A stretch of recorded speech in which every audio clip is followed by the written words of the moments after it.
Vacaciones. Como sucede siempre, el fin del hambre puso al descubierto y nos hizo conscientes de un hambre más profunda que llevábamos dentro. No solo el deseo de estar en nuestra casa, en cierto modo descartado y proyectado hacia futuro, sino una necesidad más urgente e inmediata de contactos humanos, de trabajo mental y físico, de novedades y variedad. La vida de Starji Dorogi, que habría sido poco menos que perfecta si la hubiéramos podido interpretar como un paréntesis de vacaciones en medio de una existencia ocupada, empezaba a pesarnos por el mismo ocio total al que nos obligaba. En estas condiciones hubo bastantes que se fueron en busca de aventuras. No podríamos hablar de fuga, ya que el campo no estaba vigilado ni cercado, y los rusos no nos contaban, o no nos contaban bien. Sencillamente se despidieron de los amigos y se pusieron en camino a campo traviesa. Encontraron lo que querían, vieron países y gente, llegaron lejísimos, algunos hasta Odessa o hasta Moscú, otros hasta las fronteras. Conocieron las cárceles de las aldeas perdidas, la hospitalidad bíblica de los campesinos, los amores vagos, los interrogatorios debidamente insípidos de la policía, otra vez el hambre y la soledad. Volvieron a Starji Dorogi casi todos, ya que, si era cierto que alrededor de la Casa Roja no había alambradas, habían encontrado cerrado a piedra y lodo el legendario confín con Occidente que intentaban traspasar. Volvieron y se resignaron a aquel régimen de limbo. Los días del verano nórdico eran larguísimos. Clareaba ya a las 3 de la mañana y al atardecer se arrastraba inexorablemente hasta las 9, las 10 de la noche. Las excursiones por el bosque, las comidas, el sueño, los baños arriesgados en los pantanos, las conversaciones que se repetían, los proyectos para el porvenir, no bastaban para abreviar aquella espera y para aliviar el peso que crecía de día en día. Intentamos acercarnos a los rusos con escaso éxito. Los más evolucionados, que hablaban alemán o inglés, se mostraban con nosotros corteses, pero desconfiados, y con frecuencia interrumpían bruscamente una conversación como si se sintiesen culpables o vigilados. Con los más simples, con los soldados de 17 años de la jefatura y con los campesinos de los alrededores, las dificultades del lenguaje nos obligan a tener relaciones truncadas y elementales. Son las 6 de la mañana, pero hace un rato que la luz del día ha ahuyentado el sueño. Con una sartén de patatas organizadas por César, me dirijo a un bosquecillo por donde corre un arroyuelo. Como aquí hay agua y leña, es nuestro lugar favorito para las operaciones culinarias, y hoy estoy yo encargado de lavar los platos y de la comida que hay que hacer después.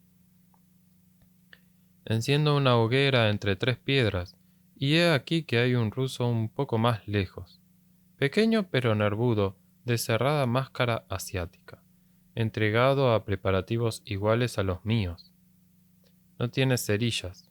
Se me acerca y a lo que parece me pide fuego. Está desnudo de medio cuerpo para arriba. Solo lleva puestos los pantalones del uniforme y no tiene un aire muy tranquilizador. Lleva la bayoneta colgando del cinturón.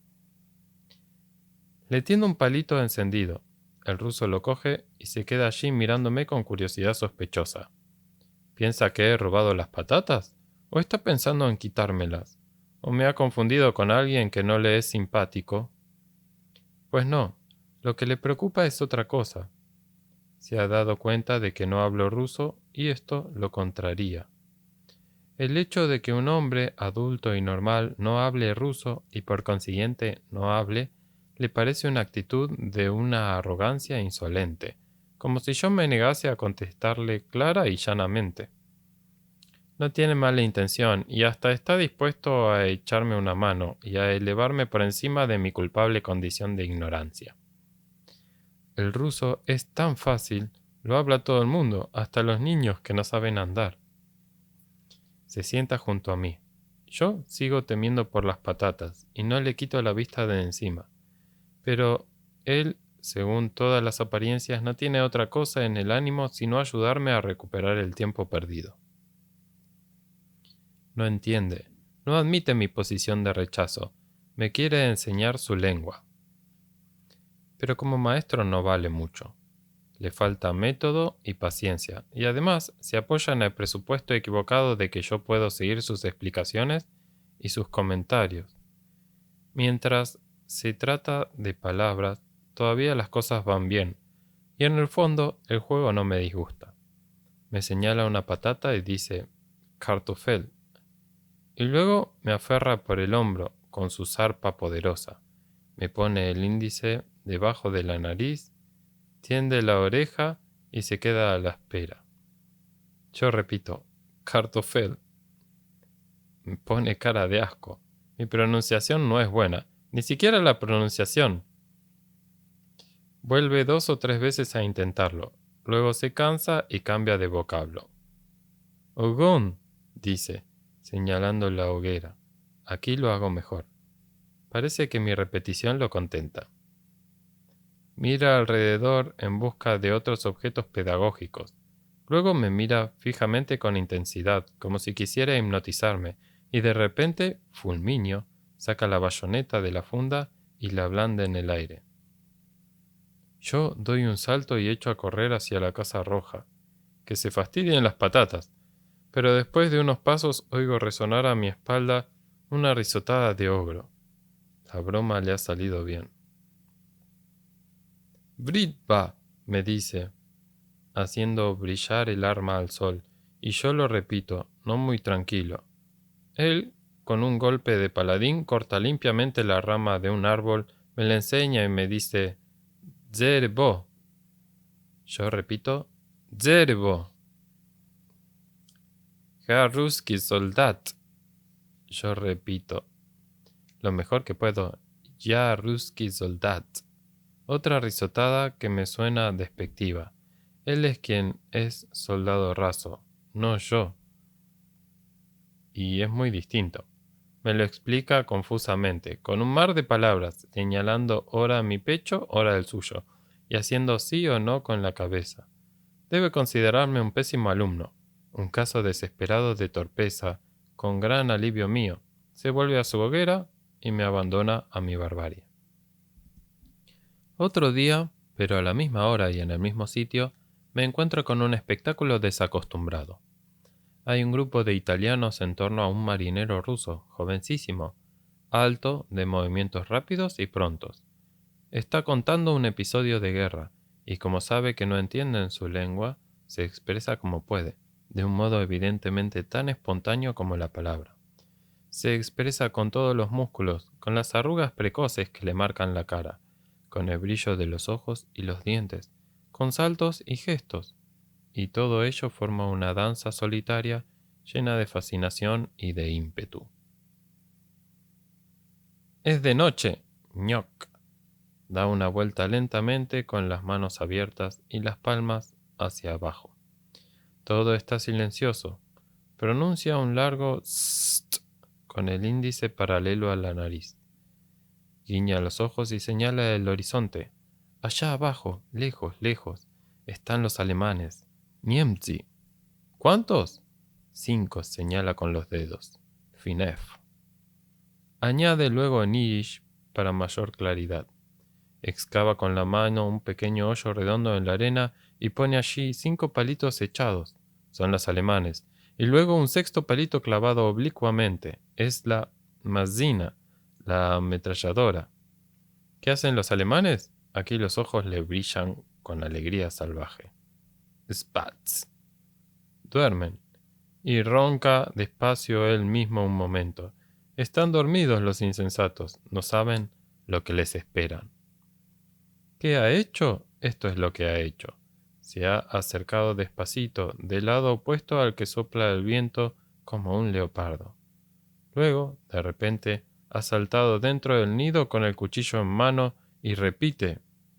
Y a todo entregado al éxtasis escénico sus actos de entonces. El acecho y la pelea fulmínea y atroz se repiten ante nuestros ojos. El hombre, con el rostro transfigurado por una risa tensa y siniestra, se transforma en un torbellino. Da saltos hacia adelante y hacia atrás, da golpes delante de él, a los lados, arriba, abajo, en una explosión de energía mortífera, pero es un furor lúcido. Su arma, real, un largo cuchillo que ha sacado de una bota, penetra, hiende, descuartiza con ferocidad y a la vez con una tremenda paciencia a 1 metro delante de nuestros ojos. De repente el marinero se detiene, se endereza lentamente, el cuchillo se le cae de la mano, respira ansiosamente, tiene la mirada apagada. Mira al suelo como asombrado de no ver allí los cadáveres, la sangre, mira perdido, vacío a su alrededor, nos ve y nos dirige una tímida sonrisa infantil. Coñezno, dice, ha terminado, y se va con paso lento. Muy distinto y tan misterioso entonces como ahora era el caso del teniente. El teniente, nunca y probablemente no importa nada, pudimos saber su nombre. Era un joven ruso escuchimizado y oliváceo, siempre con las cejas fruncidas. Hablaba italiano perfectamente, con un acento ruso tan ligero que podía confundirse con cualquier entonación italiana dialectal. Pero con nosotros, a diferencia de los demás rusos, manifestaba poca cordialidad y simpatía. Era el único a quien podíamos hacerle preguntas. ¿Cómo es que hablaba italiano? ¿Por qué estaba con nosotros? ¿Por qué nos tenían detenidos en Rusia 4 meses después de haber terminado la guerra? ¿Éramos rehenes? ¿Se habían olvidado de nosotros? ¿Por qué no podíamos escribir a Italia? ¿Cuándo íbamos a volver? Pero a todas estas preguntas pesadas como el plomo, el teniente contestaba de un modo cortante y elusivo, con una seguridad y una autoridad que no concordaban con su no muy elevado rango jerárquico. Advertimos que también sus superiores lo trataban con una extraña deferencia, como si le temieran. Mantenía con los rusos y con nosotros un sombrío distanciamiento. No se reía nunca, no bebía, no aceptaba convites, ni siquiera cigarrillos. Hablaba poco, con palabras cautas que parecía que pesaba una a una. En sus primeras apariciones nos había parecido natural pensar en él como un intérprete y delegado ante la jefatura rusa, pero pronto se vio que su cometido, siempre que tuviese uno y su comportamiento no fuese tan solo un modo complicado de darse importancia, debía de ser otro, y preferimos callarnos en su presencia. Por algunas frases reticentes nos dimos cuenta de que conocía bien la topografía de Turín y de Milán. ¿Había estado en Italia? No, nos contestó secamente, sin dar más explicaciones. La salud pública era excelente, y los clientes de la enfermería eran pocos y siempre los mismos. Algunos con forúnculos, los acostumbrados enfermos imaginarios, alguna sarna, alguna colitis. Un día se presentó una mujer que sentía vagos trastornos, náuseas, dolor de espalda, vértigos, oleadas de calor. Leonardo la reconoció, tenía cardenales por todas partes, pero dijo que no le preocupaban. Se había caído por las escaleras. Con los medios de que disponíamos no era fácil un diagnóstico muy fundamentado, pero, por exclusión, y dados los numerosos precedentes entre nuestras mujeres, Leonardo declaró a la paciente que muy probablemente se trataba de un embarazo en el 3er mes. La mujer no manifestó ni alegría, ni angustia, ni sorpresa, ni indignación. Lo aceptó, dio las gracias y no se fue. Volvió a sentarse en el banquito del pasillo como si estuviese esperando a alguien. Era una muchacha pequeña y morena, de unos 25 años, de aspecto doméstico, sumida y ensimismada.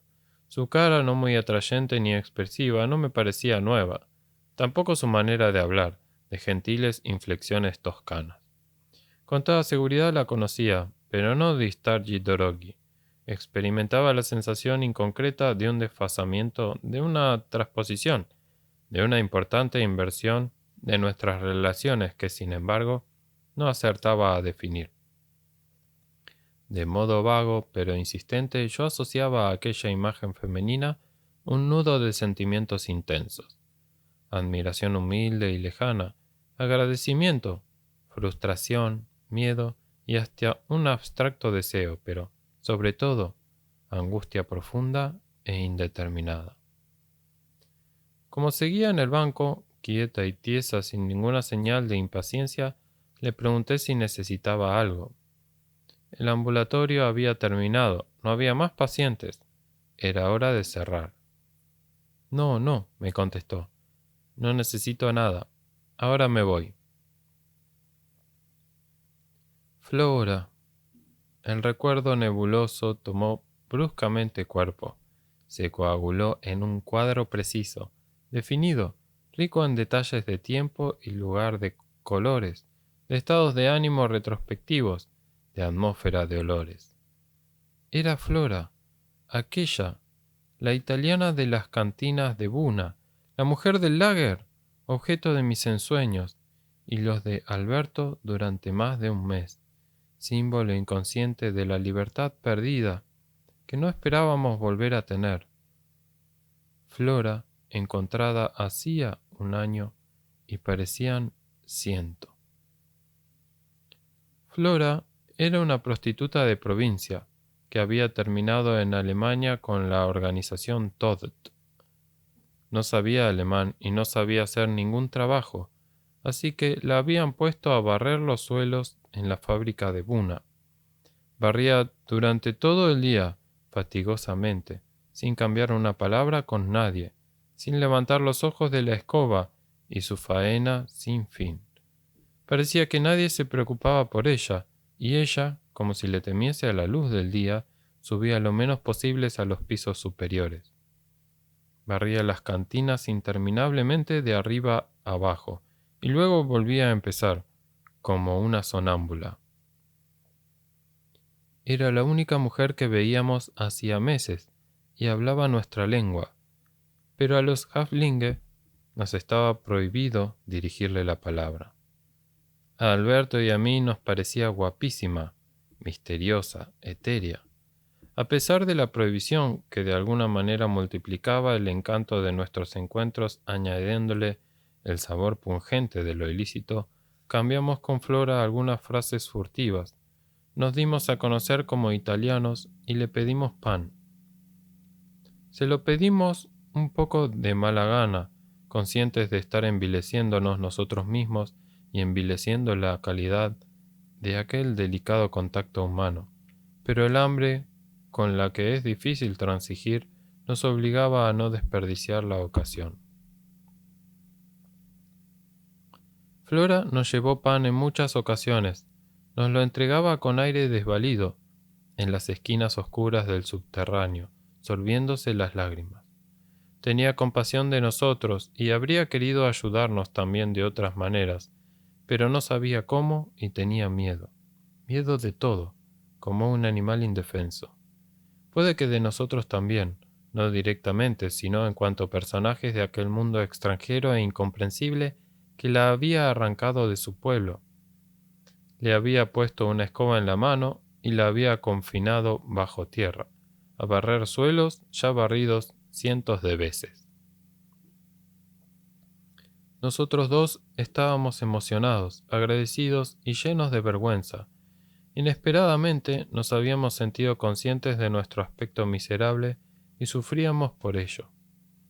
Alberto, que encontraba las cosas más extrañas, porque siempre andaba con la vista pegada al suelo como un sabueso, se encontró un peine no sé dónde, y se lo regalamos solemnemente a Flora, que tenía pelo. Después de lo cual nos sentimos ligados a ella por un lazo suave y limpio. Por las noches soñábamos con ella. Por eso sufrimos un gran dolor, un absurdo e impotente ataque de celos y de desengaño cuando la evidencia nos obligó a ver, y a no ocultárnoslo a nosotros mismos, que Flora se citaba con otros hombres. ¿Dónde y cómo? ¿Y con quiénes? En el lugar y de la manera menos elegantes. Un poco más allá, sobre el heno, en una conejera clandestina organizada en el hueco de una escalera por una cooperativa de capos alemanes y polacos. No era necesario mucho, un guiño, una señal imperiosa con la cabeza, y Flora dejaba la escoba y seguía dócilmente al hombre del momento. Volvía sola, pocos minutos después. Se arreglaba la ropa y volvía a barrer sin mirarnos a la cara. Luego de este desdichado descubrimiento, el pan de Flora nos supo amargo, aunque no por ello dejamos de aceptarlo y de comérnoslo. No me di a conocer a Flora por caridad hacia ella y hacia mí mismo. Frente a aquellos fantasmas, a mi fantasma de Buna, a la mujer del recuerdo y a su reencarnación, me sentía cambiado, intensamente otro, como una mariposa junto a una larva.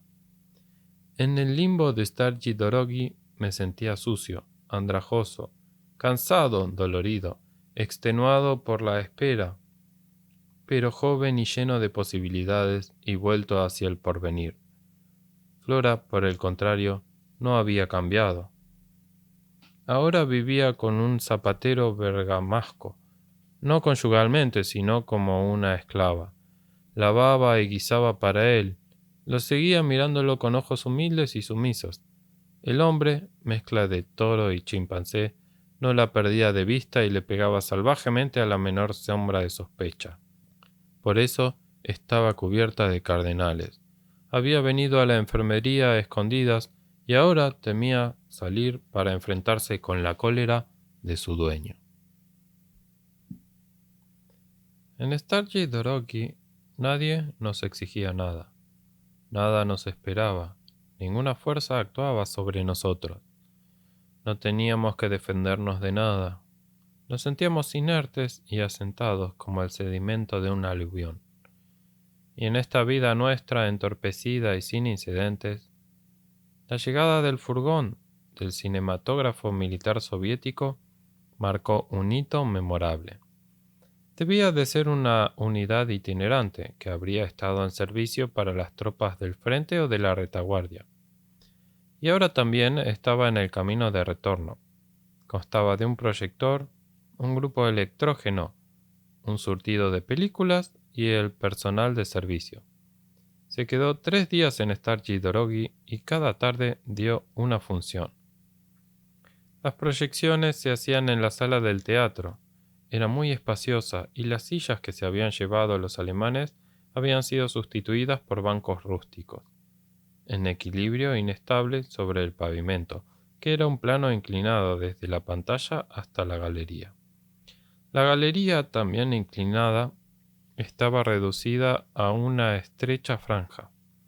La parte más alta, por un rasgo de ingenio de los misteriosos e inspirados arquitectos de la Casa Roja, había sido dividida y subdividida en una serie de cubículos sin aire y sin luz, cuyas puertas se abrían hacia el escenario. Allí vivían las mujeres solas de nuestra colonia. La primera tarde proyectaron una vieja película austríaca, mediocre y de poco interés para los rusos, pero para los italianos rica en emociones. Era una película de guerra y de espionaje, muda y con letreros en alemán, más exactamente un episodio de la Primera Guerra Mundial, en el frente italiano. Tenía el mismo candor y la misma retórica de las películas de esa clase de producción aliada. El honor militar, las fronteras sagradas, los combatientes heroicos pero fáciles de llanto, como doncellas. Las cargas a la bayoneta conducidas con un entusiasmo muy inverosímil. Pero todo estaba al revés.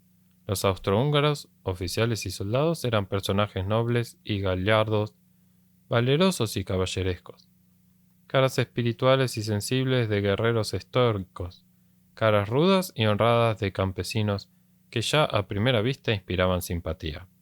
Los italianos, todos, eran una caterva de vulgares bribones, marcados todos, por aparatosos y ridículos defectos físicos, viscos, obesos, cargados de hombros, patizambos, la frente baja y huidiza. Eran viles y feroces, brutales y de mala catadura. Los oficiales, con caras de viciosa blandura, aplastados bajo la mole desproporcionada del gorro en forma de cubo que conocemos por los retratos de Cardona y de Díaz. Los soldados, con jetas porcinas o simiescas, acentuadas por el casco que llevaban nuestros antepasados, calado oblicuamente o echado sobre los ojos para esconder la siniestra mirada. El felón de los felones, un espía italiano en Viena, era un extraño esperpento, mitad D'Annunzio y mitad Vittorio Emanuele, de estatura absurdamente pequeña, hasta tal punto que estaba obligado a mirar a todo el mundo de abajo a arriba.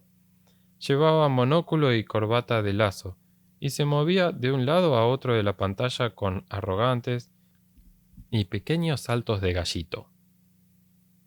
Reincorporado a las filas italianas, asistía con frialdad abominable al fusilamiento de 10 civiles tiroleses inocentes. Los italianos, poco habituados como estábamos a vernos a nosotros mismos en el papel de enemigos, odioso por definición, consternados ante la idea de ser odiados por cualquiera que fuese, sacamos de la película un placer complejo, no privado de turbación y fuente de saludables meditaciones. Para la segunda tarde se anunció una película soviética y el ambiente empezó a caldearse. Entre los italianos porque era la primera película soviética que veíamos, entre los rusos porque el título prometía un episodio de guerra lleno de acción y de disparos. Se había corrido la voz e inesperadamente llegaron soldados rusos de guarniciones vecinas y lejanas formaban un tumulto ante las puertas del teatro.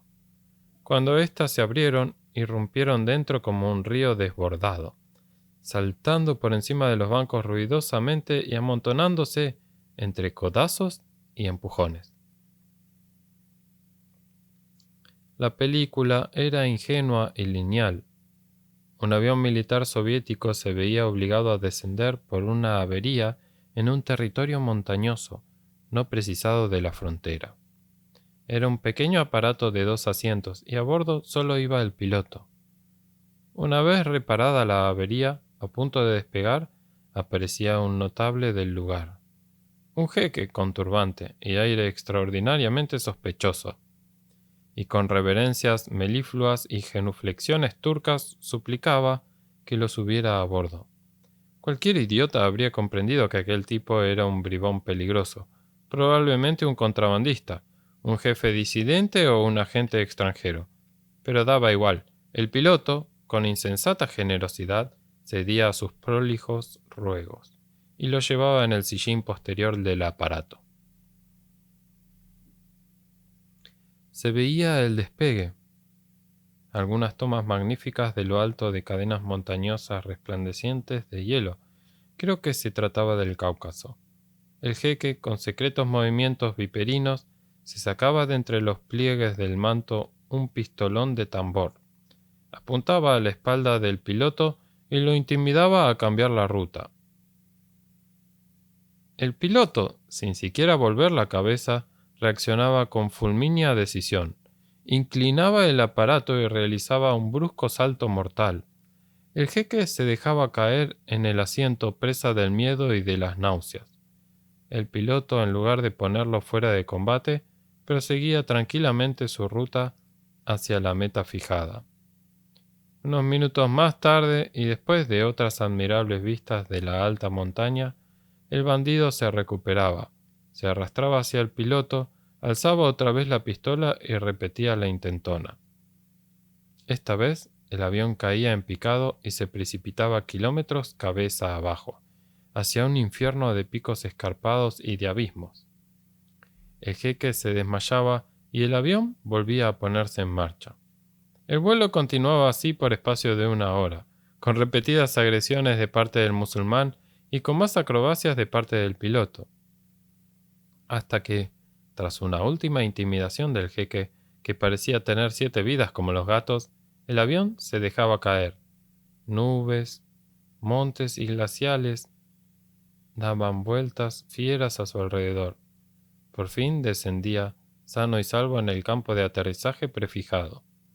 El jeque examine era maniatado. El piloto, fresco como una rosa, en lugar de ser sometido a una investigación, recibía apretones de mano de sus desdeñosos superiores, el ascenso inmediato y un tímido beso de una muchacha que parecía que lo estaba esperando hacía mucho tiempo. Los soldados rusos del público habían seguido con fragorosa pasión la torpe aventura, aplaudiendo al héroe e insultando al traidor. Pero eso no fue nada en comparación con lo que sucedió la tercera tarde. Para la tercera tarde se anunció Hurricane, una discreta película americana de los años 30.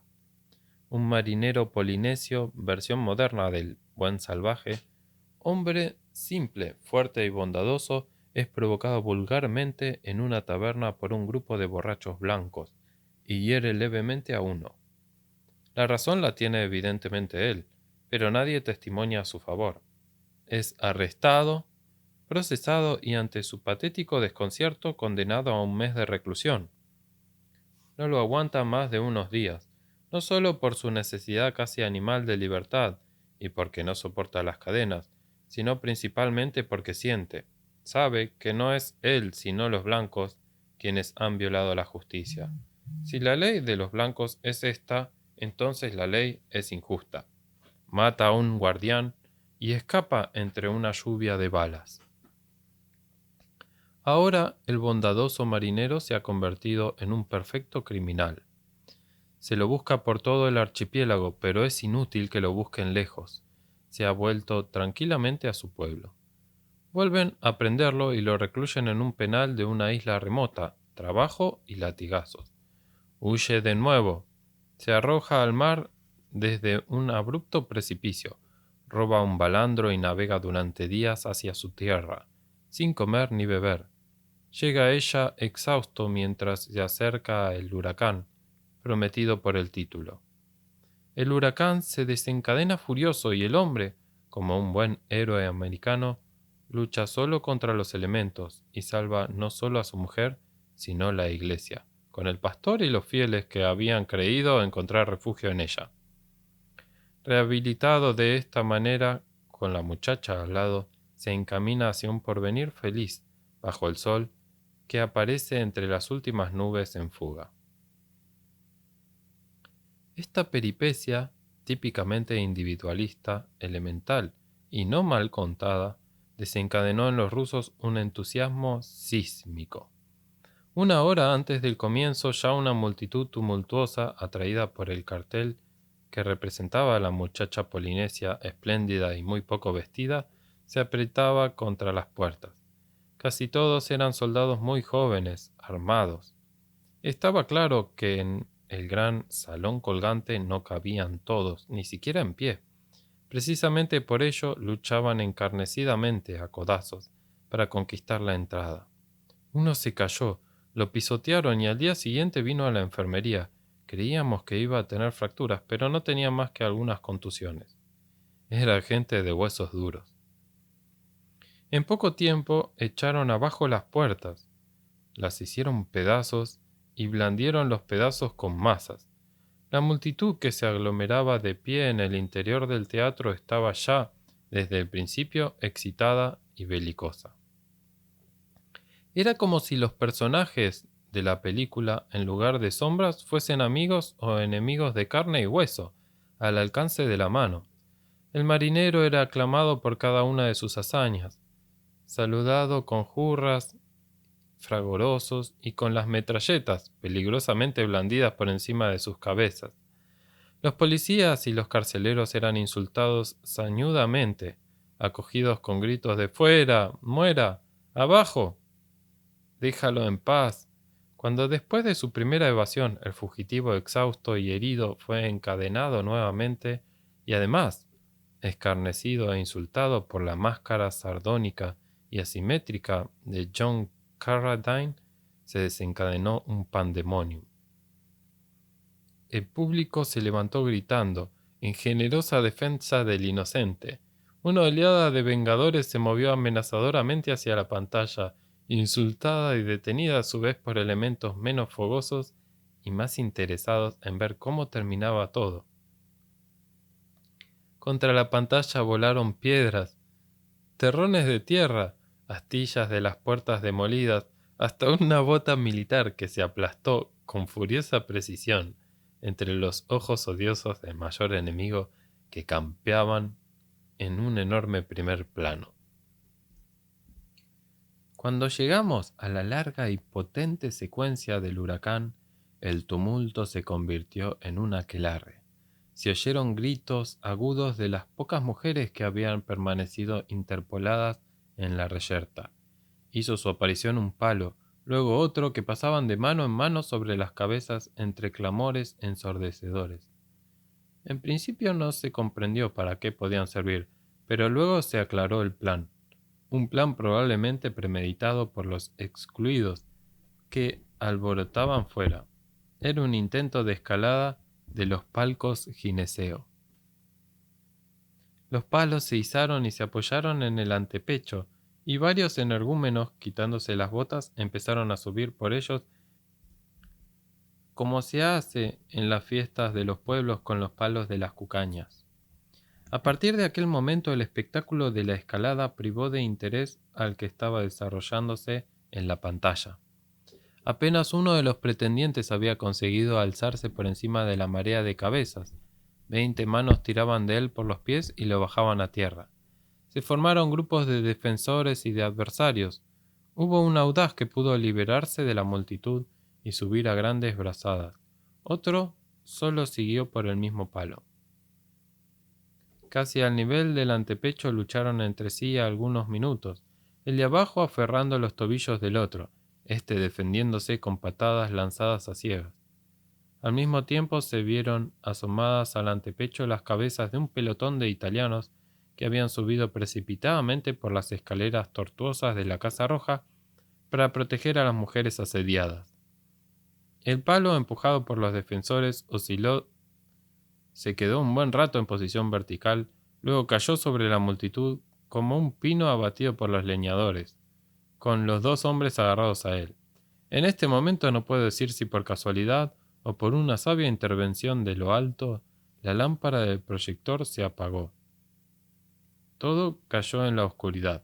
El clamor de la platea alcanzó una intensidad pavorosa y todos en masa se precipitaron al aire libre, al claro de luna, entre gritos, maldiciones y aclamaciones. Con dolor de todos, la caravana del cine se fue a la mañana siguiente. Aquella misma tarde los rusos pusieron en práctica otro temerario intento de invasión de los cuarteles femeninos, esta vez por los tejados y los canalones, a consecuencia del cual se estableció un servicio de vigilancia nocturna a cargo de los voluntarios italianos. Además, para mayor providencia, las mujeres de la galería la desalojaron y se reincorporaron al grueso de la población femenina, a un dormitorio colectivo, situación menos íntima, pero más segura.